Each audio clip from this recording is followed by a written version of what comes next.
Today we're making this cheesy chicken, broccoli, and rice casserole. It's packed full of flavor with just a wee bit of heat. That's the cayenne pepper working its magic in this dish. We're gonna start off by trimming up 3 boneless chicken breasts.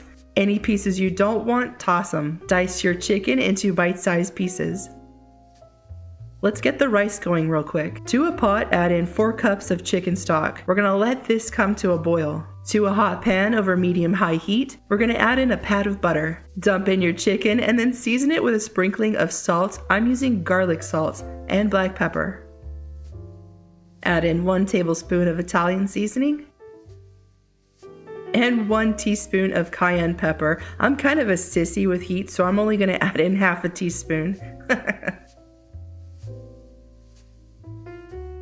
Okay, our chicken stock is now boiling. Add in 2 cups of white rice and give your rice a quick stir so that nothing clumps up or sticks to the bottom of the pot. Drop the temperature down to low and cover your pot with a lid and leave it alone for 25 minutes. Our chicken is looking pretty good. At this point, we're going to take it off the stove, drain off the excess grease, and set it to the side. Don't worry, it'll finish cooking in the oven. Let's work on the sauce. The recipe says you'll need 1 yellow onion diced up. I'm going to use this white onion instead. It's not that I don't want to use a yellow onion, I just have plenty of white ones.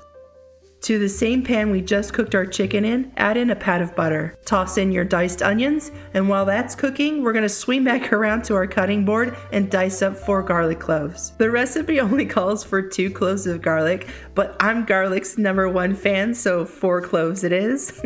Add your garlic to the onions and give that a quick stir. We're gonna give our garlic a chance to cook, perhaps a minute or 2.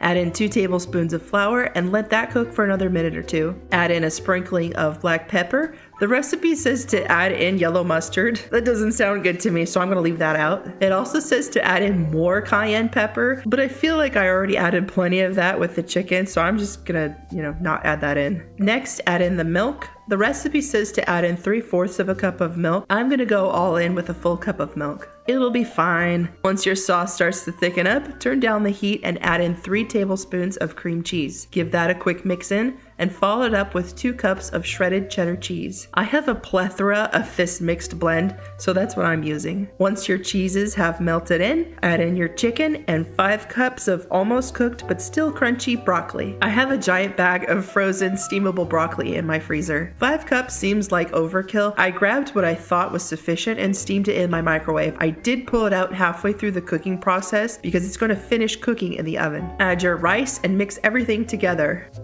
To a 9x13 baking dish, dump in all of your hard work. Even it out, and then sprinkle on a layer of shredded cheese. You can do a lot or a little, doesn't matter. Into the oven at 350 degrees for 20 to 30 minutes or until the cheese is bubbly. This recipe does come with an optional Ritz Cracker Crunchy Buttery topping that I chose not to add. I thought this dish was very good. The sauce was excellent. The onions, garlic, and broccoli add great flavor and textures. I will be making this again. I found this recipe on Pinterest and I will leave a link to it down below in the description box. Thanks for watching. Don't forget to subscribe so you don't miss out, and I'll see you all in the next video.